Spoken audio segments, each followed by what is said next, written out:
Hello, everyone. I hope you all had a wonderful Easter. So I wish you all a blessed Easter time, that you all had a safe time with your families. And yeah, good to be back. So yeah, I was with my family this weekend. It was really wonderful. And but today I want to talk about a topic that I was asked to do by a couple of my subscribers. It has come up on occasion due to various discussions, and especially last year I did a discussion with Thunderous One, and the request came up, and I thought since I had some time this evening, let me do so. So tell you what, let me just double check that everything is streaming correctly, and we'll dive right in.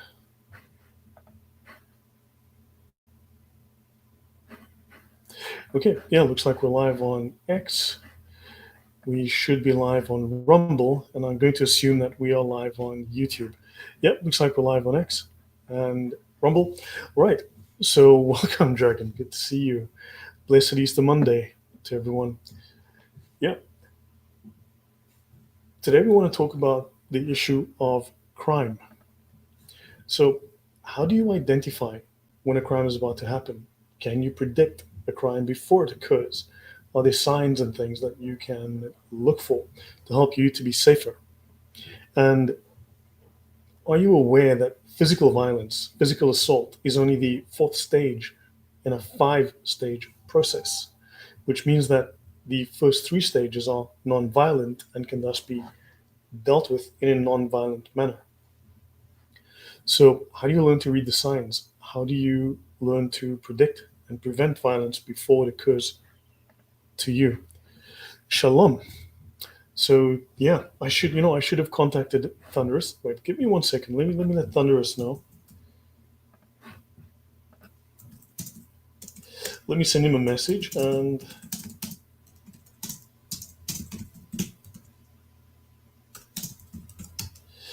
okay, so I've sent him a text. Let's see what happens.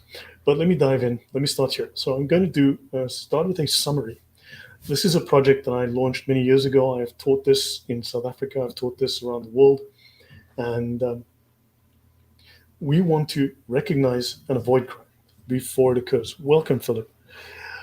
Yes, sadly, this is one of the reasons people actually asked me to discuss this particular topic, because no one would get nervous if they heard namaste or Christ is king. No one's going to be concerned that at that point suddenly the bomb goes off. But unfortunately, if you heard the words Allahu Akbar shouted loudly in a confined space or in public, you would look nervously over your shoulder and get ready to run, no doubt. But yes, it does seem to be a clue. So welcome, everyone. Okay, so let's hope Thunderous can pop in. I should have contacted him sooner, but let's see. Let's hope he gets it. And let me just get let me copy the link, send it to him in case he is able to join. So I've sent him the link. All right. So we are not soldiers. We are not secret agents. We are not special forces operators. And this is not our context as civilians. So we want safety that is rational for us. So we might have family that we need to protect. So we've got to think beyond winning. We need to think, how do we prevail? As a civilian, our context is to recognize and avoid, to escape without harm, not to engage and win and then potentially suffer massive legal consequences afterwards. Hello, everyone. Yes, shalom to everyone. So blessed Easter Monday to everyone. So, and yes, J. Alfred Prufrock, Christ is risen. God bless everyone. All right, let's continue. So, self-defense is not about fighting. It is about not being hurt by physical violence. Now, once you understand the nature of violence, then you no longer need to live in fear. What we need are reasonable precautions, beginning with a view of safety as multi-layered. You have to think about, as we will describe, that there are different rings that you need to understand what's relevant within each. And if you have multiple rings that he's got to work his way through. He's just going to get annoyed, get exhausted, get tired. He's got too many pitfalls that he's got to navigate before he can get to you. He'll give up and find someone else. All right. So the greater the number of layers of effort that a would-be criminal must make their way through, the more difficult it is to target you. Now, I teach this to people. I've worked with people in high-risk occupations. I've used this myself in high-risk work. And this is really, really important. Because if you go back to someone, take a man like John Boyd, famous for the OODA cycle, which has been bastardized, misrepresented, and oversimplified to the point of near uselessness. But if you take the major strategist, the best strategist of the 20th century, John Boyd, he was an instructor at Top Gun, I believe.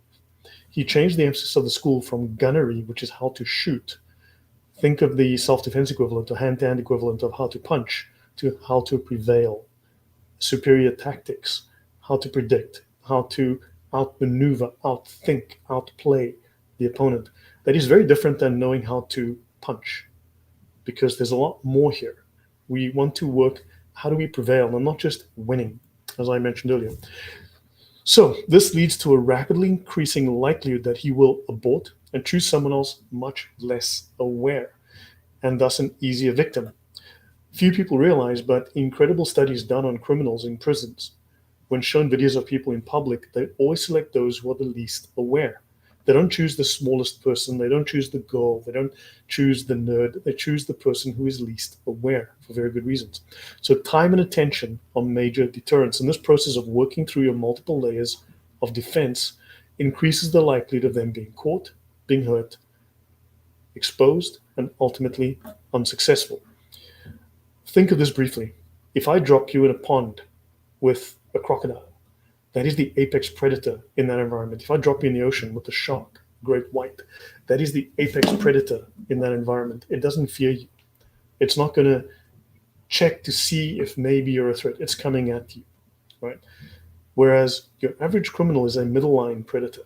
He is not the apex predator. He's not the lion with you naked in the bush.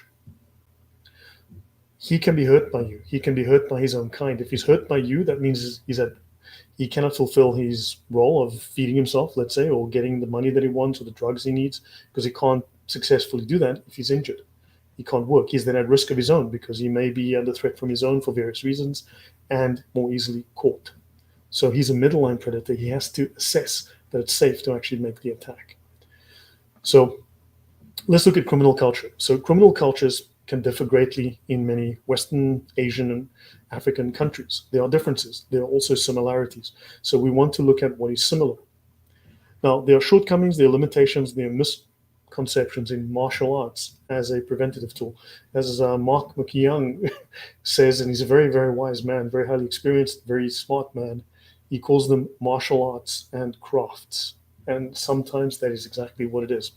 Now, martial arts and weapons are tools and technology of conflict, not of prediction and prevention. And our aim is prediction and prevention. So crime is a process, and you need certain skills for protection. Now, let's start with, now this is a summary, and then I'm going to go through another document, which is longer. I will repeat some of this data, but I want to give you the intro. So the triangle of jeopardy, ability, opportunity, and intent. They form a triangle. So this is a rule of thumb for detecting risk. All three elements are required for a crime to occur. And if you see circumstances that can be construed as A, O, or I, ability, opportunity, or intent, look for the rest. Remove any one of these and the crime collapses. Now, briefly, I'll give you an example to illustrate. You're a woman, you're alone, you're walking to a car, you've just left a party. Party's in bright lights, lots of people, busy area. You turn the corner, you're in a quiet street. Trees, bushes, not a lot of people around, it's a bit dark. You're walking to your car, it's 20, 30 meters away, and there's a couple of guys lounging at the car next to yours. They're just lounging there, just for no reason, waiting, and you get an attack of nerves. That is I. You have detected intent. How? Your body has responded, your mind has responded. You've noticed something about their behavior that has made you nervous.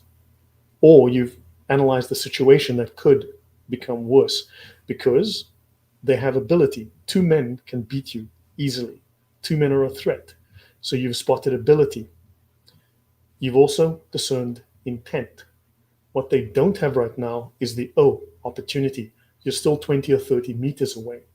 So you remove opportunity, there is no crime. You go back to the party, you come back with 15 or 20 of your best male friends, and now the 20 of you walk towards the car. They accompany you to the vehicle. Now, the two guys are still there. They have intent. They want to commit a crime, they want to rob somebody, whatever the case might be. They have opportunity because you're physically right there, you're within hand's reach, but they don't have the ability because they're outnumbered 10 to 1. Do you understand how the dynamic works? Ability, opportunity, intent. This is the triangle of jeopardy. Remove any one of these sides, the crime collapses. Now, at a more sophisticated level, there are 5 stages of violent crime. So crime is an emotional process that occurs over time. An attack is the 4th stage in the process, and there are 5 distinct stages that can easily be identified, 3 of which are before the attack. The first one, intent. This is where the perpetrator crosses a mental and emotional boundary. He has a motive, he has a motivation, he wants to do something, he needs something. He's willing to go to a certain length to get this. This changes his behavior from relaxed, from casual to predatory. So the first thing that happens is chemicals get dumped into his bloodstream. His state changes. However, the next thing is he has to deceive. He has got to hide the fact that he's become predatory, that he's looking for something in the environment. He's got to deceive. That's the very next step. Your job is to discern this process. Then there's the interview. This is where the criminal decides if you are safe to attack. Positioning. This is the criminal putting himself or you in a place where he can attack you. If you want to steal my wristwatch, you can't do it from down the street. You have to come to me or bring me to you. Or you have to just blindly walk into a trap. You can't do it from a distance. It's got to be done up close. Attack, intimidation, major threat, that's the 4th stage. The attack is the criminal using force or the threat of force to get what he wants, but he has to successfully navigate the first 3 stages to get to the 4th stage. The 5th stage, which everyone forgets, and I almost guarantee you will, is the aftermath of the assault. And this is potentially the most dangerous stage.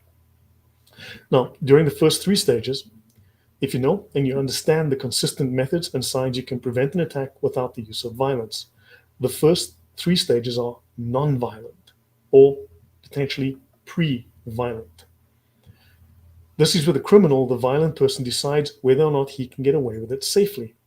Now, he may want to, he has the intent, but if he doesn't have the opportunity, which is the positioning, he cannot succeed. In the same vein, he's going to make sure he can successfully use violence against you. That's the interview and the positioning. He's going to assess to see if you're a good victim. Then he's going to position himself before he commits himself to act.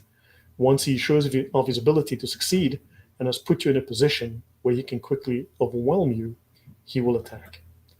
Now, there are certain examples that I can give, and I might repeat these when I go to the second document, which goes into the same topics at much greater depth.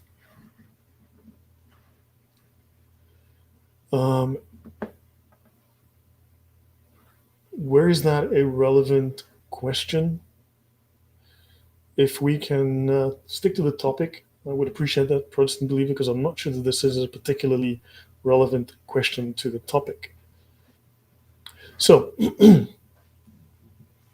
I'll give an example of situations. Now, I've trained lots of people. I've had lots of excellent feedback on this. And a friend of mine I trained once. Now, she'd been taught to do certain things like look for the hands and look at the eyes and blah, blah, typical things. So I told her to listen to the environment, listen for movement, listen for changes in pattern, and look at, let's just tell her the story. So she's walking with some groceries. She's got 2 bags of groceries in her hand. And she's walking down the street and she's got to turn right and go up a hill about 50 meters to get to a gate, which she has to unlock manually with the key. This is slow because she's got bags filled with groceries and she's got to fiddle for the key and then open the key. 4 black guys, come walking towards her, and she gets a vibe about them. So she spots intent. She doesn't necessarily spot something specific that they did, but she might have spotted something almost subconscious, a change in their behavior. They recognized her as in an awkward position because she was about to turn right up the hill. They noticed this and they paused for a split second. They slowed their pace. They looked too long, something. But she picked up something and this triggered something in her. She recognized the threat. Very often we'll go, oh, it's just, there was nothing, they wouldn't do that. That's one of the very first things we do. We say they wouldn't do that. We make a judgment call. When you make a judgment call like that, that is very possibly you spotting intent and dismissing it. Because when you make a moral judgment call, they wouldn't do it because I wouldn't, then you've probably spotted someone's intent to commit a crime and you've dismissed it based on your own standards, not theirs. So, broken teeth in a hoodie. These stages work like clockwork. Why can people see patterns in Sudan versus South Sudan? What is going on in Nigeria?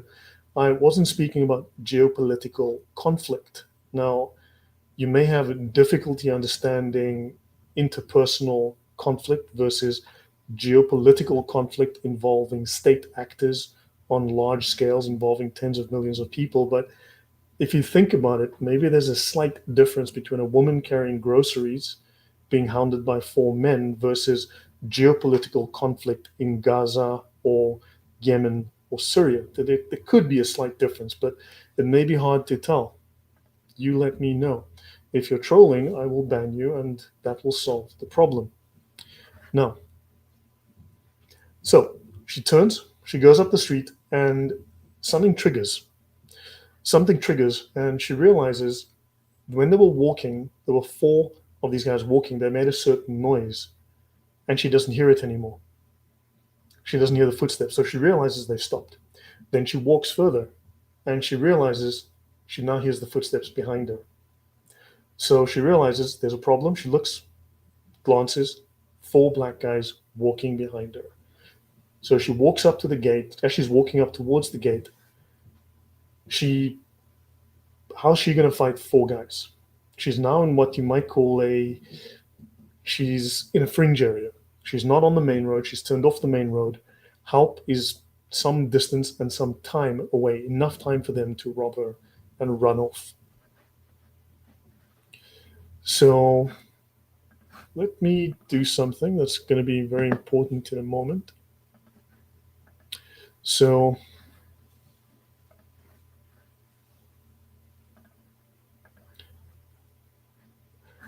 as you know, Muhammad Afridi is one of the entirely dumbest person on the entire internet. So, right. So she's walking. She's got four people behind her, four guys. She doesn't know what to do. Now, I'm not going to go into all the detail because it's very difficult for me to do it without actually having it in front of me and working through the scenarios one by one. But these are things you would recognize from your own life, from your own experience, from things you've heard, things you've seen in real life. So one of the things I told is, look, one of the aims is they want to make you fear. And when you fear, you get all jittery. One of the first things you do, you bundle up that fear. You bundle it up, you push it down, you bundle up. It's just a method of working with your fear.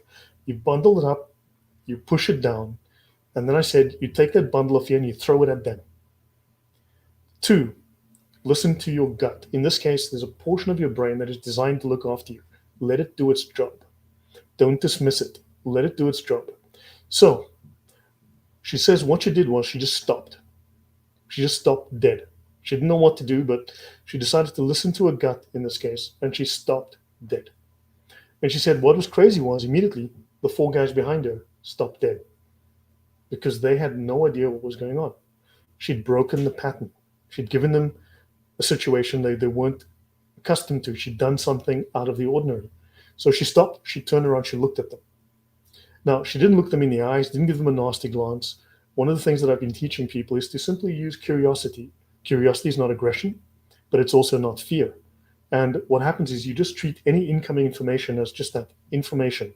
Information to be used, information to be acted upon, not something that's going to make you panic. She says that she looked at them, sort of a blank stare, just looking at them with curiosity. And then she realized they were a little bit nervous because they didn't know what to do, and they were waiting for the leader of the group to take action, for him to do something, and he hadn't acted yet, so she had a gap. She says she put her hand on her hip and she looked at these guys, and without verbalizing it, without saying it, because for some of you guys, if you've been in fights, if you've been in conflict, especially you guys in the military, if you've ever been in a situation sometimes in front of someone, in front of an opponent, you may have had that moment where you've got like that telepathy going with that guy. You're having a conversation and you can feel each other out, and you've probably had this before. It's just this full non-verbal conversation going on, and he knows exactly what's happening. And she looked at them and she said she realized they were embarrassed because they were caught. And she looked at them, and in her head, now you do not verbalize this, you don't challenge them, they'll come at you and you lose at that point. She says, in her head, she looked at them and she was wagging her finger in her mind, in her imagination, going, "You naughty, naughty, naughty, naughty kids." Right? She said she was being ridiculous in her mind, but she was scolding them. She was having this conversation and she had to work hard not to break out in laughter. If she had to ridicule them, she could have incited them. But she says what happened was that they all stopped and they all looked down because they were waiting for the main guy to take the lead, and he didn't know what to do. He was looking at his shoes, so they all started looking at their shoes, and then suddenly she says they kind of just wandered off, and they started scratching in the flower pots and the flower beds, and they started like they'd lost something in the street, and they started milling around awkwardly, and then they just scuttled off down the street. So what you had is you got this shark, this predator that's forming. The gang, they're like a shark and they're coming. But what happens is you've broken the pattern. You've thrown a pattern disruption. Instead of now a gang of four of like mind of this shark, this apex predator coming at you, you've now created four individuals that are concerned about their own safety. They're confused. They're waiting for leadership. The leader has no confidence. He doesn't know what. He's confused. So the rest of the gang becomes confused. So now she basically drove a wedge into that. She used that, and using this idea of shame, throwing that ball of fear, she also took that little ball of fear, threw it at them. This left them feeling nervous while she was utterly confident. She says she was totally confident. She just lost her fear. She was completely in an element there. And she knew, just stay calm, don't do anything. And they simply de-escalated because they were confused, and they de-escalated themselves and they backed off. So, simple story. But you can utilize tools like this to get away from situations, to role play in your own mind, to deal with this. You're creating confusion, you're breaking patterns. And yeah, she was able to walk away from this one safely because of simply doing this kind of role play, imagining in her head. Okay, so they were not confident of their ability to succeed. And so she was able to overwhelm them. So you said intent. She removed their intent. She caused confusion instead of certainty. So rape, mugging, and abduction scenarios, right? These are things that I've trained people to defeat, to deal with non-violently. People that have almost been abducted. So yeah, okay, but let's go on. So there's no one single thing that will tell you that you are in danger. Okay, so you need a collective checklist. A single element can be misconstrued, misrepresented, misseen, whatever, or you can explain it away. However, you never get the collective presence accidentally, right? If they're all there, it is intentional. So you get all of these things. This is also important for legal defensibility because, well, I'll get to all of that. So these 5 stages are inherent within crime and violence, and it is important to realize that ability, opportunity, and intent might not occur in that particular order. A violent and selfish man may find himself with the perfect opportunity and ability to commit crime, like rape or any other crime, and suddenly intent appears. I'll give you another example. You are at an ATM that's on a street corner, and there's a blind corner just to your left or to your right, and suddenly 3 guys, not the most savory of characters, just they were out for a stroll. They come out and you're busy pulling the money out of the ATM. Just as they come around, these large men come around the corner, and they were looking for something to do anyway, and they see you there with the money in your hand. You're half a meter away. They can just reach out and take the money from you, and boom, intent appears. Why? Because they have the ability. There's 3 of them, there's 1 of you. The opportunity, because you've got the money right there, and bang, you have intent. All 3 elements of a crime. It's very likely at this point, stage 4 will be reached and they're going to commit the crime unless you make a very sudden intervention. So, but also they're going to be assessing you. They're going to look at their chances. They're going to try and estimate, can I get away with this safely, right? And then, yeah, so there's lots of factors at play. But there are things that you can do to let's just say to drive away the intent. That's something that you want to attack. If you cannot change their ability and you cannot remove the opportunity, you've got to change their intent. That's you've got to affect them up here in their psyche. So now there's no conscious initial decision, but the circumstances develop, maybe unexpectedly. So due to a flaw in their personality, they can decide to act in a violent manner. So you need to check for A, O, and I, ability, opportunity, and intent. So by foiling him, instead of attempting to contest, to get into a fight, you can avoid using violence in all but the most extreme circumstances. And I want to add a quote here. Let us not look back in anger or forward with fear, but around in awareness. Okay, so okay, yeah. So excellent. Let's just leave off the geopolitical situation. Let's go to a more advanced document. This is about 4 pages worth of document. Hopefully you're finding this interesting. And yeah, there's so many things that I do right now. I'm actually busy revising this information because I'm putting together something. I'm discussing with some people, putting something together to teach this, and probably having it translated into Polish. And I'm busy developing some other material as well. So yeah, so this was a good time for me to do this, especially also after I have been asked more than once to do this. So yeah, hopefully you're learning something and getting some value out of this. So do let me know in the chat if this is helpful, and if you have questions, and I'll try to answer. I can't guarantee that I will answer or can answer every single one, but do let me know. So the 5 stages of violent crime, right? So how do you identify if and when you are being set up for a crime? Now look, this is different to someone who's been stalking you for 6 weeks, right? Or someone who's high on drugs, who's lost all rationality and is now coming at you. This is not that situation. Learn to distinguish between these. But those are extreme situations. Those are outliers. Those are not your norms. We're looking here at what is typical. We want to solve the 80% problem, not the 2% problem. So let's see. So how do you identify if you're being set up for a crime? And are you aware that assault is only the 4th stage of a 5-stage process? Because notice we didn't really speak about stage 5. So how do we read the signs, and how do you make the rational decision to avoid the danger? So crime is a process. It has a goal, and it has identifiable stages. Once you know about them, they are often obvious. So imagine you are driving to a friend's house, right? Or imagine you see someone driving. You don't know where they're going. You have no idea. They could go straight, they could go left, they could go right, they could stop immediately, they could go for hundreds of miles. You don't know, right? So at first, as you're driving, you have a very wide choice of options to take, right, to wherever you're going. But the closer that you get to your destination, the more you have to turn here, and the more you have to turn left there, and the more you have to slow down because of speed bumps. So the closer you get to the conclusion of the journey, the more specific your actions, the more clear your actions become, the more you can begin to predict, oh, it's going here, it's going there, he's doing this because of that, right? So if someone starts in LA and he's driving to San Diego, he could be going anywhere once he leaves with his car.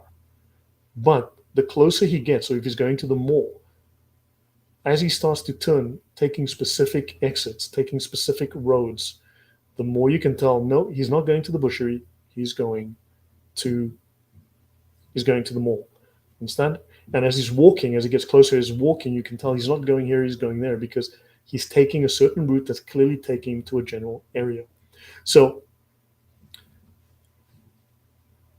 if you don't take those routes, you don't arrive at your destination. So if a criminal intends to commit a crime, his actions will become more predictable and more recognizable to someone who's aware of the process. There are things that he has to do. If those things are present, you are in danger. Now, if these elements are not present, then there's no possibility of committing a crime. Therefore, you are not in danger. This also is a quality of life issue. So you don't want to live with false fear. You don't want to feed yourself with paranoia. On the other hand, you also don't want to fight someone because he looked at me funny, and then you end up in jail for 3 years with a criminal record, and you leave your family starving at home. So you need to be able to make decisions that are legally defensible. If you've spotted all of the elements and you've done everything you can within each of these three stages, the non-violent or pre-violent stages, to prevent the crime, you can legally argue, look, he did A, he did B, he did C, didn't work. He did stage two, he did A, B, and C. I tried this, this, and this, didn't work. We went to stage three. I did A, B, and C. He didn't work. So when you go to stage four, if you decide that I now need to do some sort of self-defense thing here, you can legally justify it because you can state exactly what happened, exactly what he did, exactly what you did to de-escalate, to escape, whatever it is, and you can justify what you do here. It is very important that you can legally and morally justify it. Moral justification is just as important because people who are not confident that they are morally justified often hesitate. Very, very important to know these things. These things will be stumbling blocks, and the lawyers, criminals will lie. Lawyers will eat you up in court. Very important. So, if you know the 5 stages, and thank you very much, guys. Yes, if you do like this, please give it a like, leave a comment, leave something in the chat. Do appreciate it, and let your friends talk about this if this is helpful to you. Thank you very much. And also, thank you for support. If you do support the channel, I really do appreciate it. So, thank you very much. Larata Denenive says, I live in Paris, always super aware in the subway. I don't have any problem to change wagon or seat if I see someone suspicious. Most of the French girls don't do it for the fear to be called a racist snob. Congratulations to you, and that is very smart. Don't get into a lift with some guy that's creeping you out. Don't get shut into a metal box with someone that's creeping you out. That would be suicide. There's another lift. Wait for the next one. Simple. But yes, very good. So if you know the 5 stages, this system gives you an external set of standards to check someone's behavior against. If the collective behavior is present, you are in danger and you need to take steps to ensure your safety. You need to do this no matter what the person says, since his actions speak louder than words. And actions speak louder than words, and they tell fewer lies. So there's no one thing that will tell you that you are in danger. This is why the collective checklist is reliable. A single element can be an accident. You could have just seen it wrong or misunderstood it, or you can explain it away. You're like, it's not important. However, you're never going to get the collective presence accidentally. If they are, it is intentional. So again, stage 4, when you decide to engage this person, when you do so, you can justify it legally and morally because you were forced there. You can say, I did everything I could, given these 10 things I did to get out of the situation based on his behavior, and I was then forced to take action. You can justify it in a court of law. So is this person or these people acting in a manner consistent with a known threat? So we are not mind readers. We don't read their minds. However, we can make decisions based on actions in comparison to known dangers. That's looking at precedent. J. Alfred Prufrock says, very helpful. Thanks, Lord. If someone has been on the receiving end of abuse dynamics for a long time in any context, their sense of danger is miscalibrated. Good point. Good point. Yeah, we want quality of life. We want not to live in fear. We want to simply activate when our instinct, look, once you're trained, once you have an understanding of this, once you've gone through the training, and honestly, I've done this in like 90 minutes. People just switch on and it's with you. Once you've had this knowledge inculcated in you over just a short period, because it's stuff that in a real sense you already know, you will just, boom, something's going on in this environment, look. And then you simply pay attention to what's going on and you'll be more aware. And this, just the fact of your awareness already saves you a lot of risk. So I'm not looking over my shoulder all the time. I'm aware, certainly, but I don't have to live in a state of anxiety. I'm not a bunny rabbit that's afraid that a fox is going to kill it at any second. Understand? But when there are certain things happening, automatically, I'm going to wake up. I'm going to start paying attention, and you start to eliminate things in your environment to determine: should I exit, or am I okay? Did I misread that situation? So that's very helpful. Okay, so as a quick rule of thumb, a crime needs a triangle of opportunity: ability, opportunity, and intent. So ability, let's ask some questions. Does the person have the ability to attack you? Could this person successfully assault you, whether through strength, physical strength, are they stronger, a weapon, or strength in numbers? Many women underestimate male upper body strength and how vulnerable they are to being physically overwhelmed. Opportunity. Does this person have the opportunity to attack you? Are you alone with them, or even in an area beyond immediate help? Are you 20 seconds from assistance? Are you in a darker fringe area away from the lights and people? Could anyone come to your assistance within 20 seconds or less? As many victims have found, you can be robbed in plain view or raped with people in the next room. Criminals train to take people down in 2 seconds, and they'll rob you and be gone with 10 seconds left to spare of that 20. So do understand these are people that are often practiced.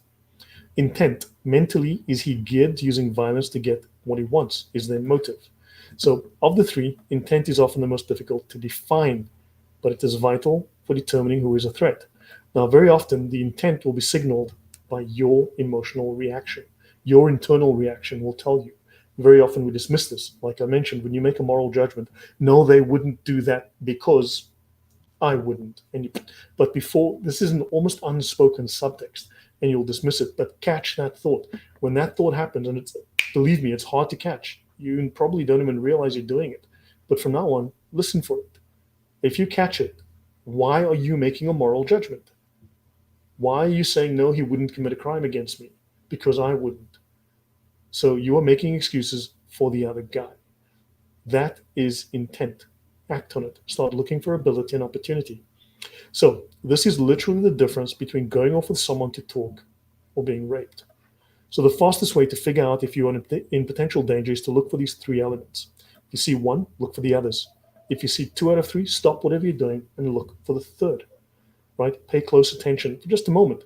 And if you see them trying to develop the third, withdraw from the situation to a safe area, right? This is easier than using physical violence. And as you will soon see, opportunity often means staying in the area where they can effectively use physical violence against you. And if you do not see these elements, then the odds are that you are safe. You are playing the probabilities, working the percentages. You just want to work them in your favor. Christine, thank you very much. So, LOS Strategy says, for folks that haven't had a life filled with violence, this is wonderful intel. Thank you again for providing awesomeness, sir. No, thank you very much. Really do appreciate. Dragon says, I'm aware of my surroundings when I walk through the streets. Even I live in this safe city. My sixth sense and fearlessness and gift never to get in panic helped me a few times in my life in dangerous situations. Yes, staying calm. Just the fact that you may be calm may mark you as a poor choice of victim. Remember, he's a middle line predator. He's not an apex predator. You could hurt him. You might have a gun, a knife in your purse, a whistle. You could bring attention that can get him identified, that can get him injured. So he's playing a risk. His survival instinct is operating to keep him safe too. With the example I gave earlier of my friend, her name was Bronwyn in Cape Town. Their survival instinct is also operating to protect them. In this case, it was protecting them from embarrassment. So the fact that they went from being the shark, where they just got zoned in and focused on being the predator, to suddenly being confused and lost. And they felt humiliated, embarrassed, like their mother was scolding them. She says she could just see them like fracturing in their brains, like emotion. They went from this emotional high crashing down. So you have adrenaline in your bloodstream, and then suddenly, boom, that adrenaline goes away. When you have that happen, for the guys again, for those who've been in the military, those who've worked in violent scenarios, bodyguards, bouncers, I've worked in those environments. When you get that downer after the adrenaline dump, believe me, it's like it leaves you with the shakes. It's exhausting. It's tiring, right? So for them, that physical effect can just take them out of the fight, or their brain goes, "This is not good." And because she dominated by standing still, and they're the ones who took a step back, she signaled dominance by not intimidating them, but because they stepped back because they weren't sure. Their brain took that as them being submissive, and the brain would have then dumped a lot of chemicals into their bloodstream to pull them out of the fight. That says, "We are submissive here. You're the alpha. We're getting out of here." And their brain would have it's just, so you are trying to also trigger, in a real sense, shall we say, unconscious biological reflexes, things that just happen and you're trying to make these things happen so that their brain, their subconscious, pulls them out of the fight. Antonio La Rosa, hallo meneer de Jong, hoe gaan met jou? Dankie vir alles. Jy's baie welkom. Ding is baie goed, dankie. Baie dankie dat jy vra. Nou, ek hoop alles is baie goed met jou ook. And again, for everyone who's here, Merry, sorry, Happy Easter. I hope you had a wonderful, blessed Easter to everyone. Okay, so now the 5 stages of violent crime. So this is a bit of a repetition, but also an expansion on the same content. So these are processes that take time to develop. The attack is not the first step. There are 5 stages that are easily identified. We've gone through them: intent, interview, positioning, attack, reaction. This can be the most dangerous stage, besides number 4. During the first 3, you can prevent an attack without the use of violence. Okay? These are where the criminal or the violent person decides whether or not he can get away with it. He may want to, having intent, but he doesn't have the opportunity, the position, thus he cannot succeed. So, intent. He crosses a normal mental boundary, one that we as normal, healthy people don't do. Non-criminal people, non-violent people, we don't do.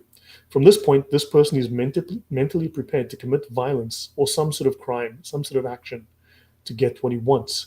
So often a person who has decided to commit a physical assault is either looking for an excuse to attack or is trying to hide their intentions until they're in position.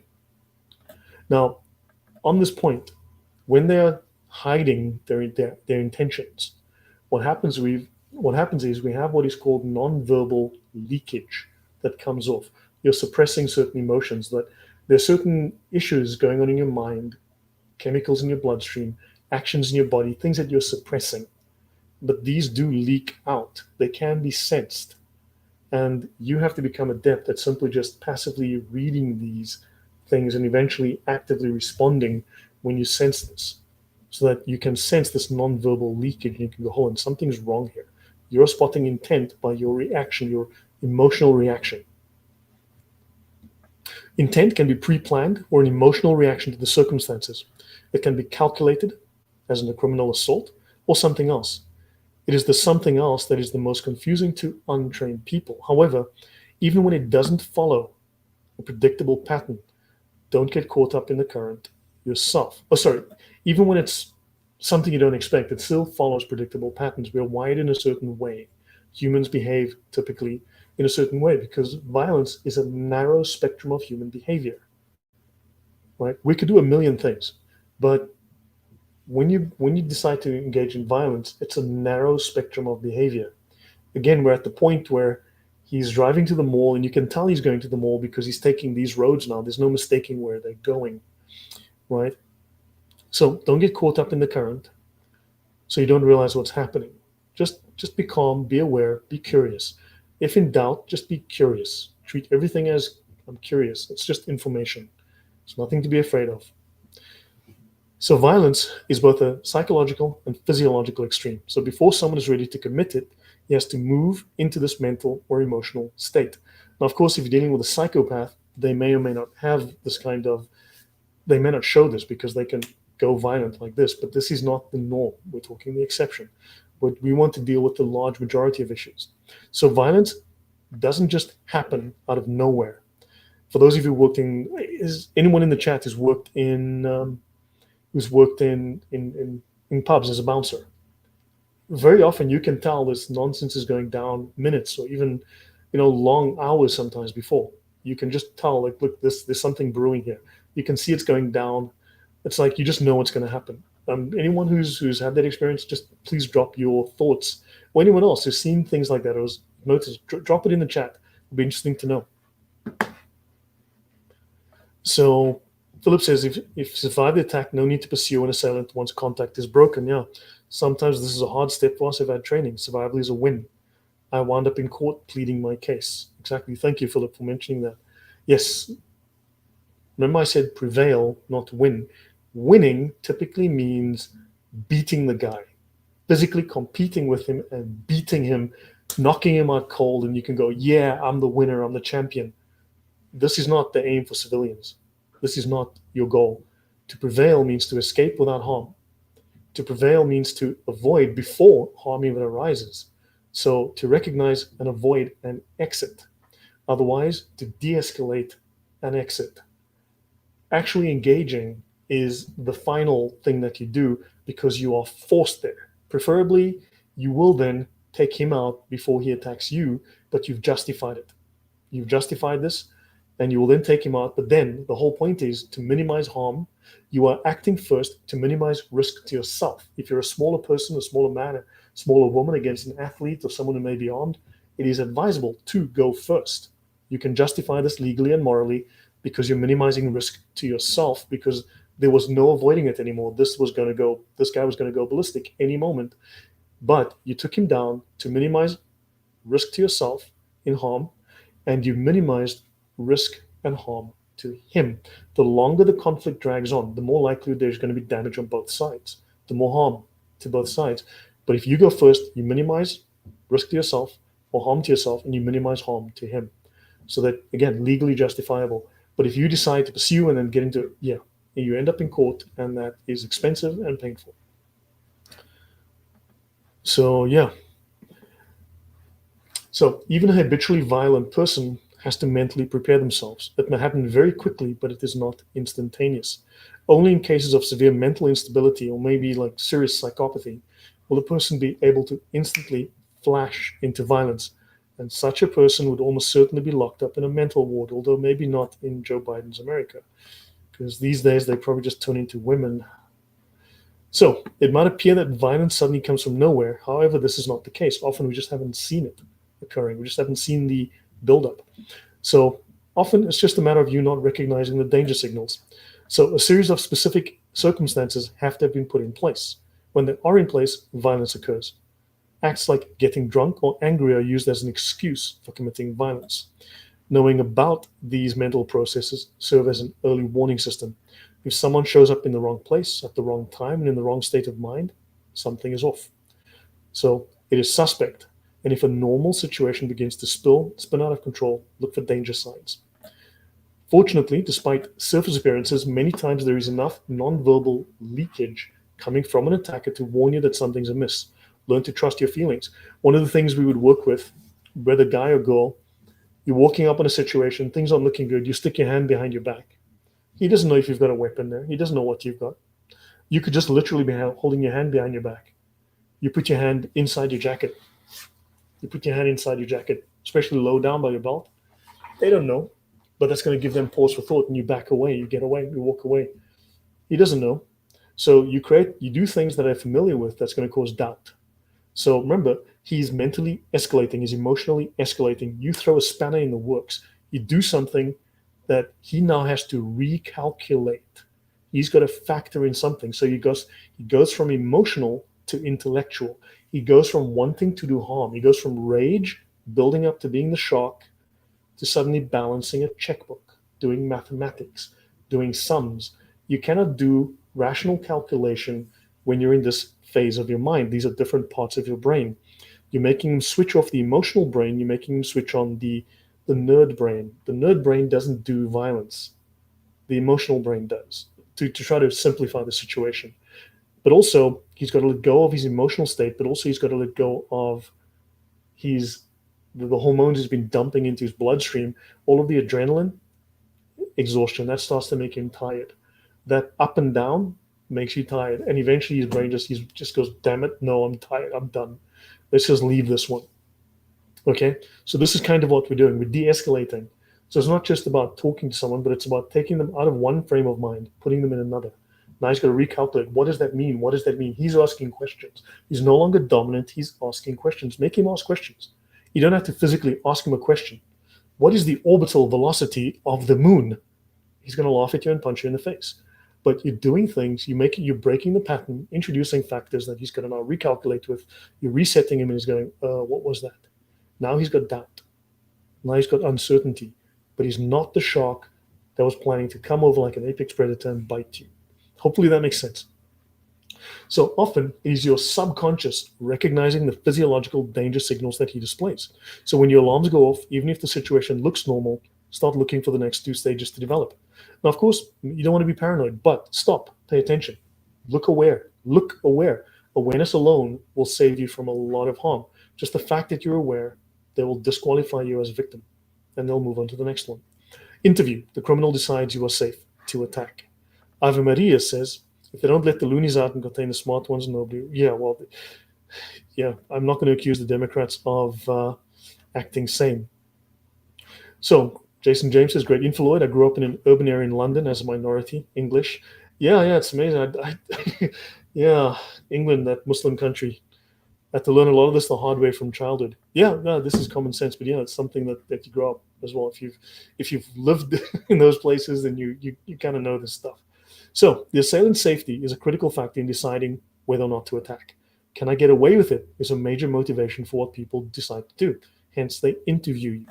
So there's one. This is an interview. You want to fail. If you do fail, the assailant decides that he cannot successfully or easily attack you. Then, if he's a criminal, he will proceed to seek easier prey.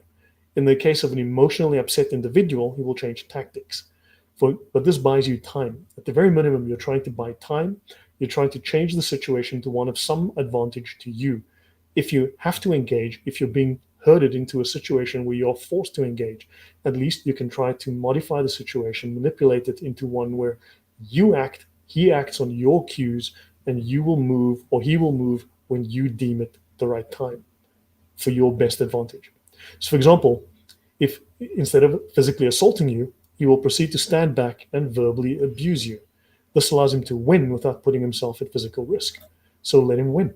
It's okay. Walk away. At least he wins. But no harm to you. You get to go home to your kids without harm. You get to not get locked up in prison for manslaughter. Very important. There are 5 basic types of interviews. So the one a criminal uses depends more on his personal style, etc., than anything else.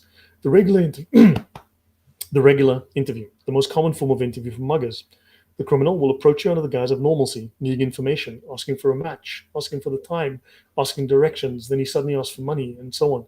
This is a distraction. So while he's talking, he's not only getting in position to attack, he's now approached you, he's positioned himself, he can now take you out. But he's checking your awareness about what he's doing. Do you know the game? Do you understand the game? Do you know the language? Do you know how to play? Right? And your commitment to defending yourself. For instance, I'll give you an example. I've had people come up on me, and the simplest thing that I've taught to people is you just say, "No, stop." So you make sure he's some distance away while they're still a couple of meters out. You spread out your fingers like this. You don't go, "You bugger." No, just reach out your hand and just say, "Stop." Right? And then immediately glance over your shoulders. You're letting him know. You're creating a boundary. You're creating a boundary. You're telling him, I am enforcing a boundary. And he knows now that if he crosses that boundary, the risk is that you are going to act. Because now he doesn't have a victim. Now he's got someone that is alert and aware and could harm him. Now the question is, does he want to escalate or not? And the chances are unlikely. You're enforcing a boundary, saying, stop. Okay? Any normal person is going to stop. Anyone who keeps coming is a threat.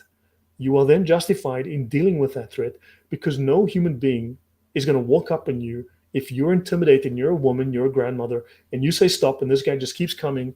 You can say, hold on, I asked him politely to stop. I showed him that I was nervous and he kept coming, so I pepper sprayed him in his face, and too bad for him. Understand? Anyone who will break that boundary shows disrespect, and that is a risk to you. When you look over your shoulders, right, even if it's just a short glance like that, you are automatically showing that you're aware that he may have buddies coming up on you. He's just a distraction. He knows you know how to play the game. You're just sending a signal. I know how to play the game. We know what's going on. Stick your hand behind your back. Stick your other hand behind your back. He doesn't know if you're pulling a knife out of your back pocket. So understand, this is not to say you have one or intend to use one, nor am I recommending that, but you're just creating doubt in his head. You're making him ask questions. So instead of him going emotional, he now's got to start doing maths. You want him doing maths, not thinking about feeding. Understand? So does this all make good sense for everyone? Let me just see. Uh, glad to hear it. Thank you, and blessed Easter to you too, RKM. Finally, being an introvert and spending my life observing people has an advantage. You're welcome. Great to have you. Conectiendo al Islam. Welcome. Oh, wow. Thank you very much, Christine. Thank you very much. Yeah, sorry, I can't see the character, the emoji, but thank you very much, the animation. So, but thank you very much, Christina. I really appreciate it. Thank you. So, now when you say stop, you've got a barrier. He knows if he comes closer once he comes into your personal space, he knows he's now alerted you and you are aware. because you are a middle line predator just like him. You could hurt him. So now he will probably then his survival instinct, because you've broken the pattern, is likely to pull him out of the fight, right? So those are one of the things that can happen. So so he's getting into position. He's checking your awareness. He's checking your commitment. When you say no, stop. Okay. Then the next thing I would tell people to do is you say no, stop. You ask, what do you want? And you'd be amazed how these bad guys have no idea why they are there.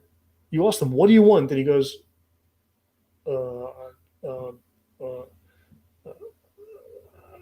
and out of shame and embarrassment, he turns around and walks away because he has no idea why he's there. He never expected to be interrogated on the question, on his actions, right? So you'd be amazed how that just like throws them for a loop and they walk away, right? Because he's not there for a cup of sugar for sure. Okay, he's not going to say, I want a cup of sugar.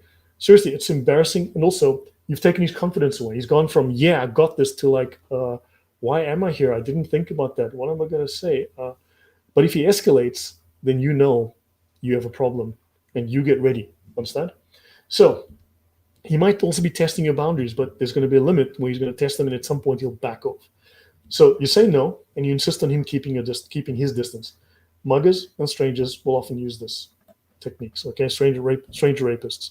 Hot interviews are sudden and unexpected. These are emotional blitzkriegs, right? They pop out of nowhere. You're minding your own business 1 minute, and the next you have a threatening, shouting, screaming person charging down on you.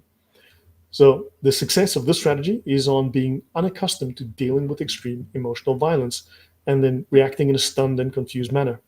This happened to someone I know. He was an elderly man. He got jumped outside of his office. Some guy just came up on him and just started harassing him, probably asking for money, screaming and shouting. Basically, you got money, give me money, give me money. And the guy just kept just going ape. And they hope people will just throw money down and run away, right? And my friend just turned around and said, no, right? And just said no, and he just shoved him away. And the guy was stunned. I mean, weirdly enough, he took the same actions, the same attitude. He just escalated above the other guy. Sometimes you have to be ready to escalate faster. So there's a pinnacle. If you think of this way, this is just a way to visualize this, to think about this. There's one spot for dominance. There's one little circle.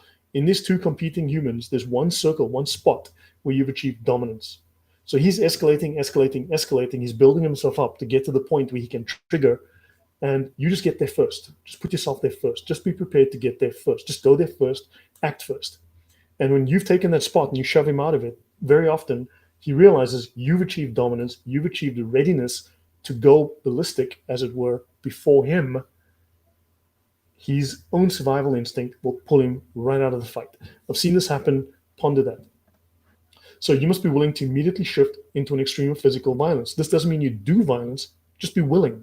Just the fact that you are showing willingness, his own survival instinct will recognize this and it will try to protect him. It will withdraw him subconsciously out of the fight. So if you can display this commitment immediately, the attacker will often abort. And this has been my experience. From working professionally, this has been my experience. Just turn and say, no, go away, or no, stop. Typically just one word, like stop or no. And just a direct push, because they're in your space. You just stand your ground and you project yourself. Again, that little ball of nerves that I told you about, just throw it at them, right? You'll find that actually has an amazing effect. Escalating, unlike a hot interview that starts out immediately hostile, an escalating interview starts out normally, but rapidly turns hostile. The person, one point on this, you see, because you, just Janice says, stand your ground. There's some truth to that, but you are standing ground. He takes a step or two back. This is a signal to his mammalian brain that he has been submissive. The one who looks away, the one who goes and backs off, that is the submissive one. You are acting dominant without being a bully, without inciting or provoking. You are demonstrating strength. He backs off. His own brain, because it's a biological trigger that's hardwired into you. His own brain tells him, okay, he's dominant. You are the submissive one. Let's go home now. Understand? His own brain triggers because he took a couple of steps back, right? So because of that unconscious action, his own brain de-escalates him emotionally, physically, and he just realizes he's walking away, and a few seconds later he realizes, holy moly, I'm just leaving. How did that happen? It's That's kind of what you're trying to do. You're trying to trigger this kind of response. Hopefully that makes some good sense.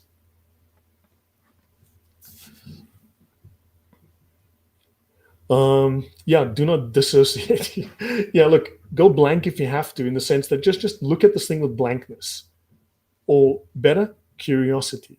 But yeah, don't. But yeah, your life is important because there are people depending on you. So your life is important enough just for your own sake.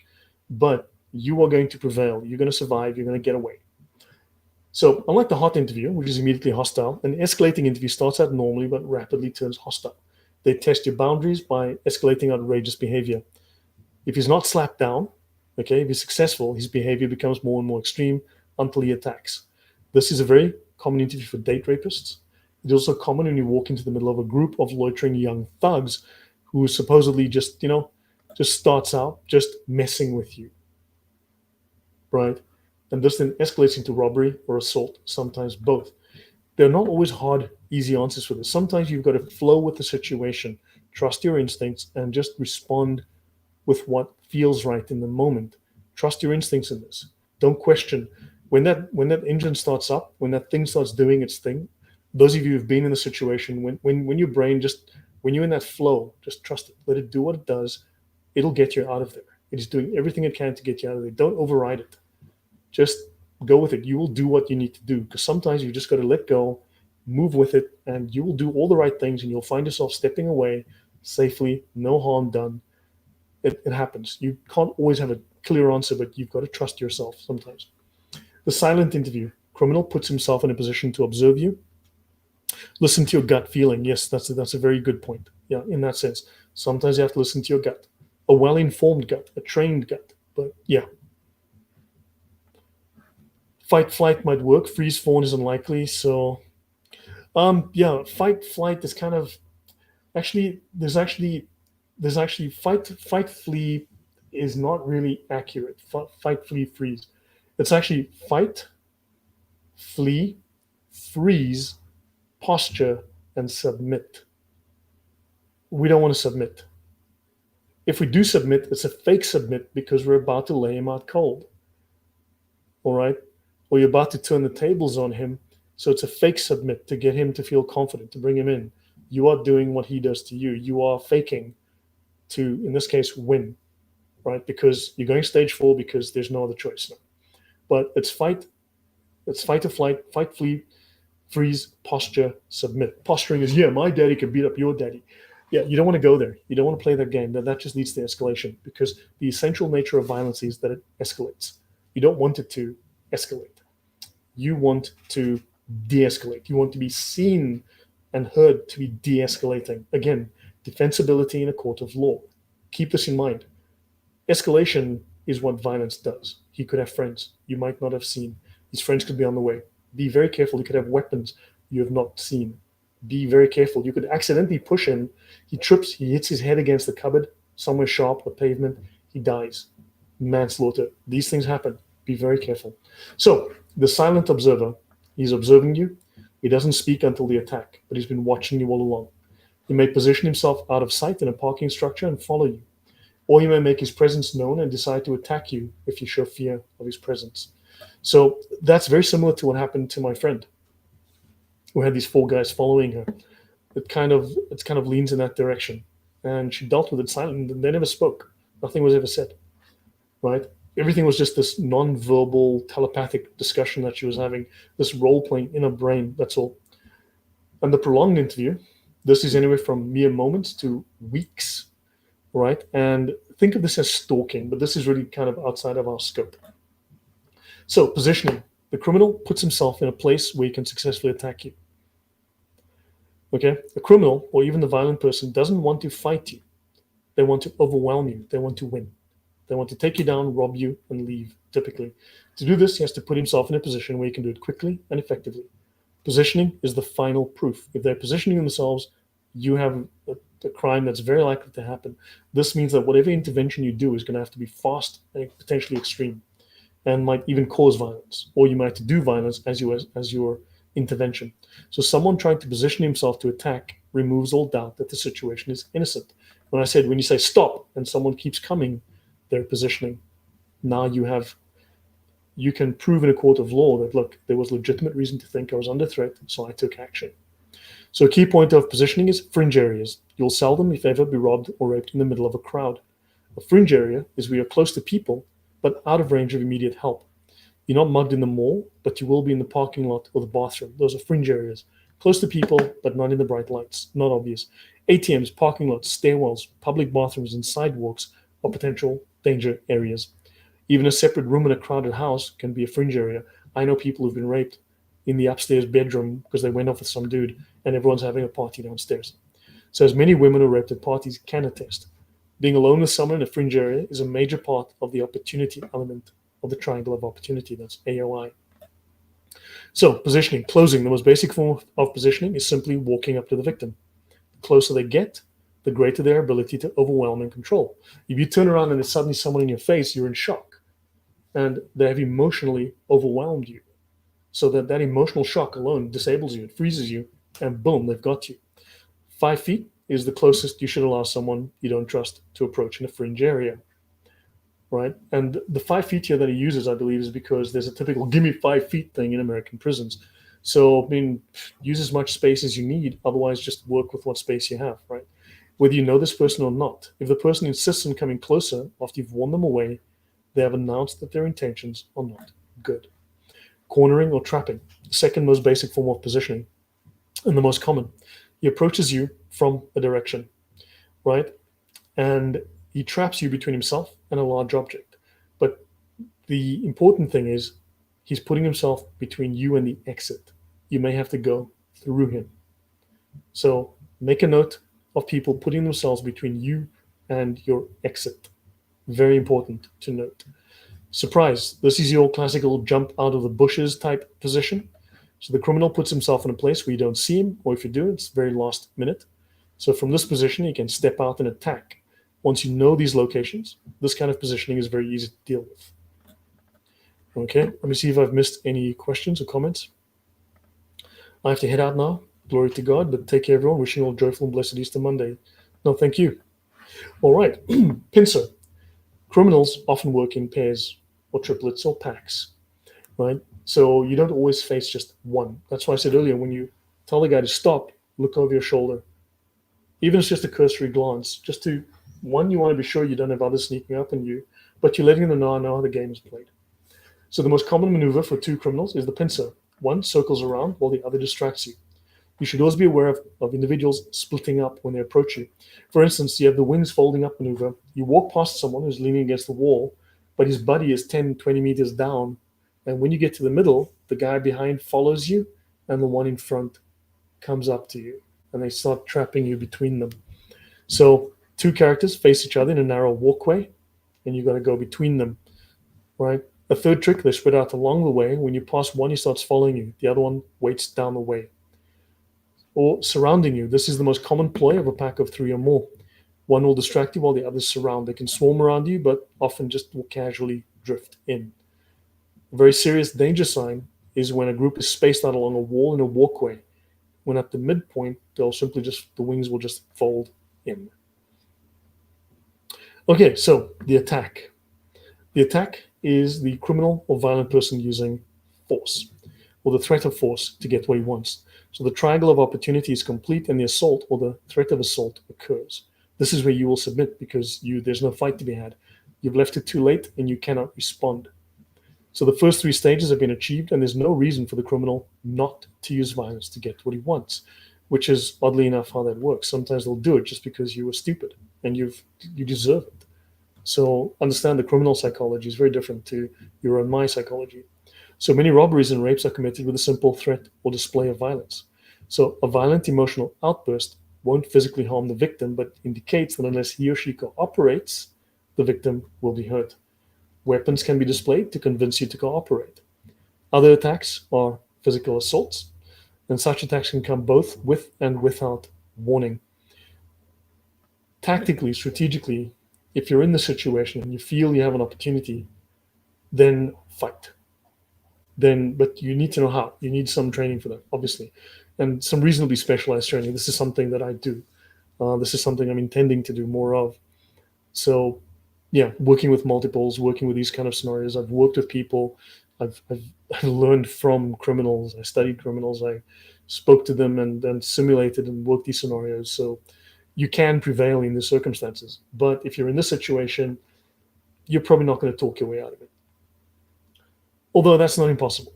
Let's say. So in the most extreme, the criminal simply walks up to someone, points a weapon, and pulls the trigger. This does happen. I met someone who this happened to. That luckily the person was not killed.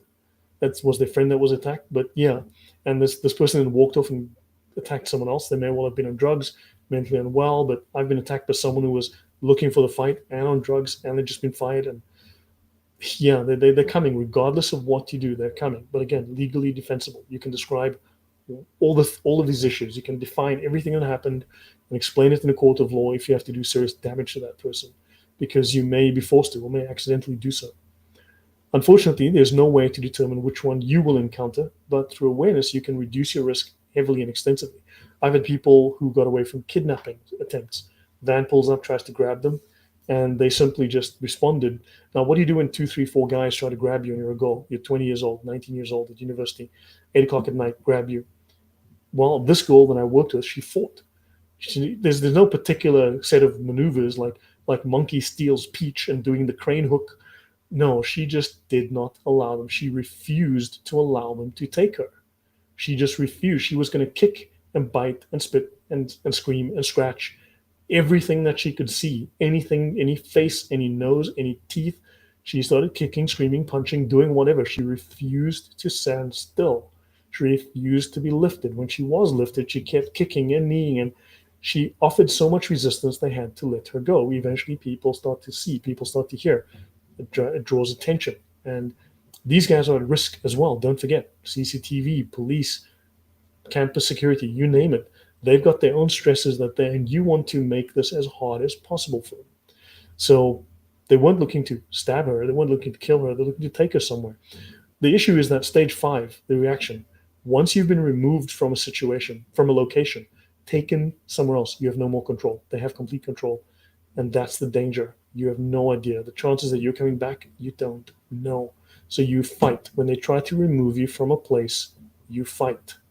Simple. Do not let them take you somewhere else. Make the decision, I am going to fight.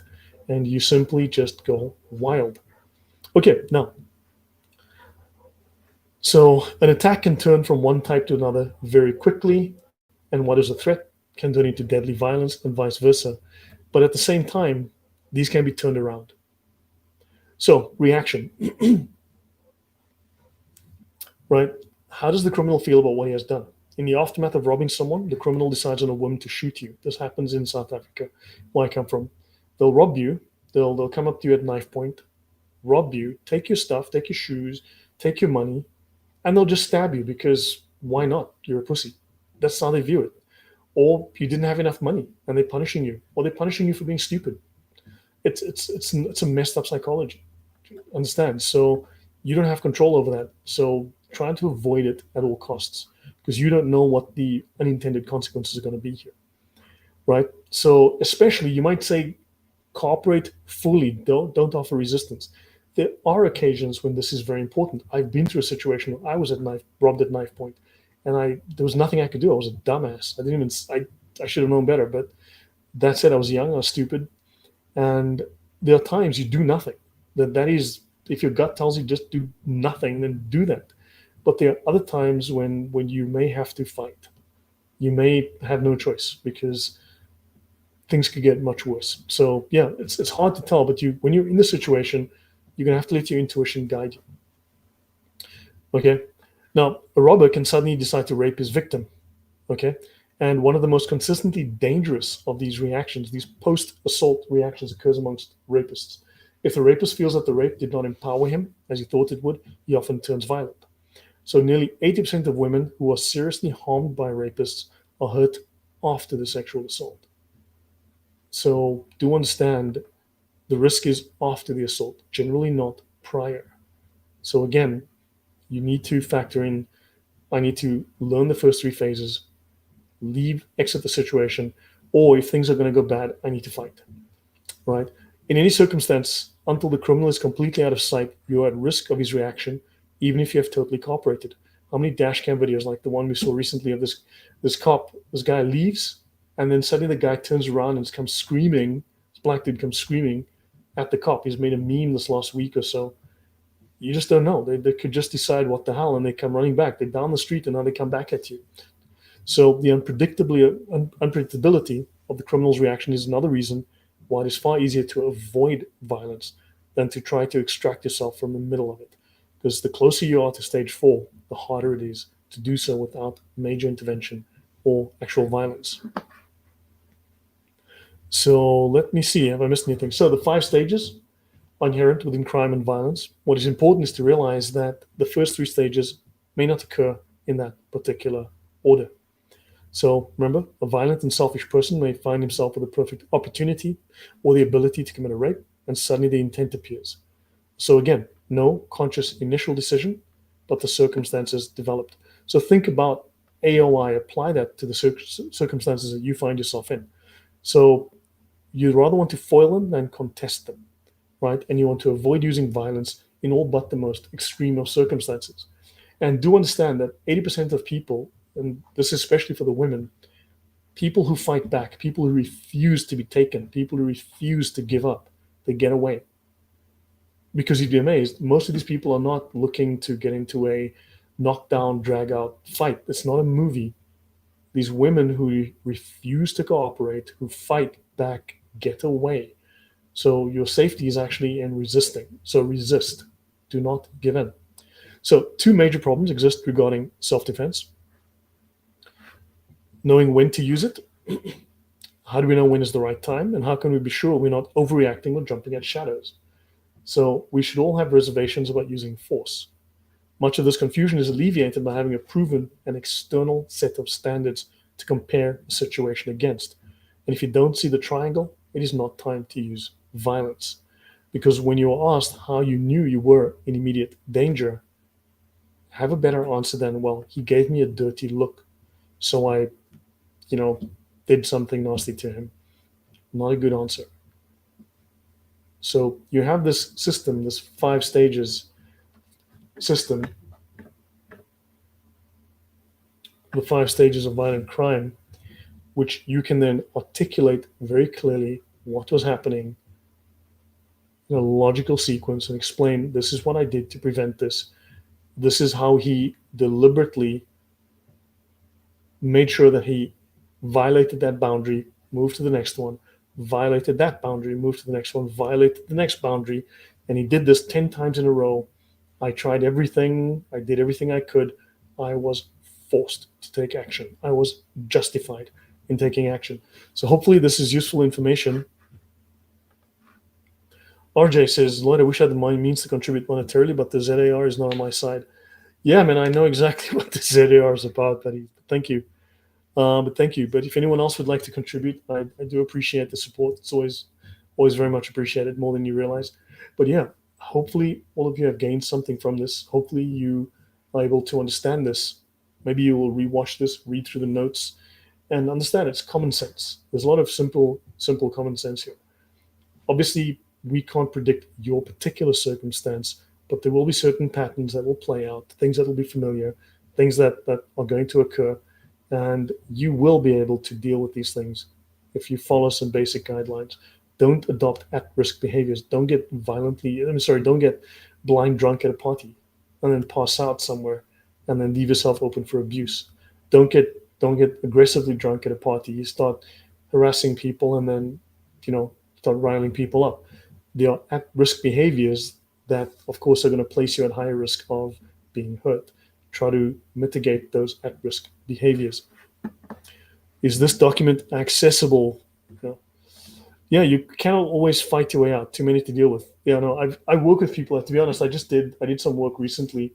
I was working with some guys and I'm putting together some material for people on working with working with gangs, working against multiples. Because gangsters work against gangsters work against multiple assaults. So there's certain principles you can derive from looking at people who survive these kinds of assaults. You can interview them, talk to them, deconstruct what happened and try to extract from those situations what did they do. They may not be able to articulate it, but once you understand, you can start to find patterns as you interview and discuss and analyze, and you can start to find things. And so that's the kind of thing that I've been working to do with people now. I've done it in the past, and hopefully you're in Poland again. So there are ways to be safer. There are strategies that work. And is the document accessible somewhere? Well, I did say that if I got 10 super chats, which I don't think I've ever had during a chat, during during a live, I would post the documents publicly. Um, so tell you what, I will post a link later in the description. This first document, I'll post this. Okay, this is the first document that I read. I will post that for everyone. But yeah, um, so I'll do that. And yeah, so anyway, so that's that. Also, I've taught a course on this. I've done extensive. Typically, it's 90 minutes. Usually, that's all I need. Could go a little bit longer, 2 hours, if there's lots of questions and scenarios people want to work through. But typically, within 90 minutes, you can teach people to be very safe, to understand this, and they'll come back and tell you, "Wow, I saw this, I saw that," and suddenly they'll say, "I noticed that, I saw that happening." And oh, that's what happened to my friend. You'll get a lot of that as you work through scenarios, as you describe, as you role play, and you take them through. Okay, let's do a stage 3. Here's what happens. And they go, "But I know this. I've seen it. This happened to me," and so on. You'll get a lot of that stuff. So, guys, yeah. And of course, in this modern day and age, dealing with the religion of peace, this might be helpful information. You just never know. There is that. The religion of peace leaves us very, very nervous and very worried and feeling very threatened. It's amazing why it's called the religion of peace when it leaves everyone filled with anxiety of being harmed. So, yeah, guys, um, guys, I will end it here. Hopefully, this has been of use to you. Thank you again for your time. I hope you'll have a wonderful week. I hope it's been a great and safe Easter for you. And yeah, all the Catholics, my condolences on the death of the Pope. Soon there'll be a new one, and so maybe a reason for hope. But of course, this Easter, I believe, had record turnouts at church. I've seen lots of posts on social media, people saying that church turnout was spectacular this last weekend.